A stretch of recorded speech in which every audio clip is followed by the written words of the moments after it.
And we are going to reach out to our reporter, Charles Hart, who is in Colona right now at that gas station. Now, Charles, I see that you're with someone right now. Can you tell me what's going on there? Yeah, Nina, so I am here with Mandy and Corey, who are actually across the street from the shell that was flattened by the severe storms and high winds. They were working across the street at the 7-Eleven. So Mandy and Corey, thank you very much for taking this time to talk with me. Very scary scene, first of all. Mandy, we'll start with you. Can you explain to me where you were and what you were doing when these, the severe storm hit? I was actually in the back doing some paperwork that I normally do during the day. And all of a sudden, I just heard this big crash and boom. My back door flew open. My employee yelled for me. I came up.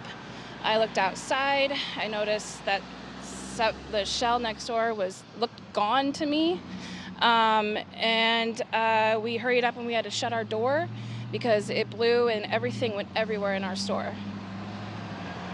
And Corey, you were telling me that your grandma actually works at the shell that was very heavily impacted by the storms that we just saw. Explain to me a little bit, because you said she just got off before, the storms hit, correct? Yeah, she got off her shift at 9:15, and I was on the register at 7-Eleven, so I seen the sky get completely black. All the wind was knocking everything around out here. There was debris flying around crazy, and then, like she said, I heard a big boom, and as soon as that boom kicked, the doors from 7-Eleven blew open. She ran from the back like a superhero, and she had to help me shut the door to 7-Eleven because the wind was so strong we couldn't shut the doors. Absolutely, and of course, when you came outside and you first saw the severe, devastating damages to the shell, what was your first reaction? Overwhelming. Worried about the people inside.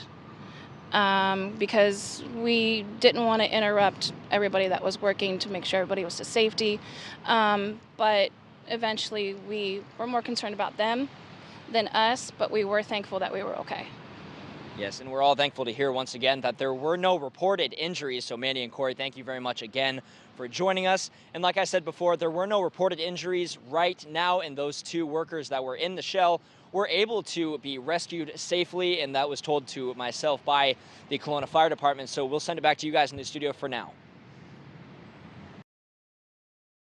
All right, Charles, thank you so much. And we've seen the damage photos coming in from there. Of course, Charles bringing us the live look. I can't imagine what was going through their mind. I mean, she mentioned being overwhelmed. I can just imagine being terrified. And we can't bring this up enough that it's a gas station. If something fell in one wrong place, that place could have been there could have been a different situation. Oh my gosh, just absolutely horrifying there.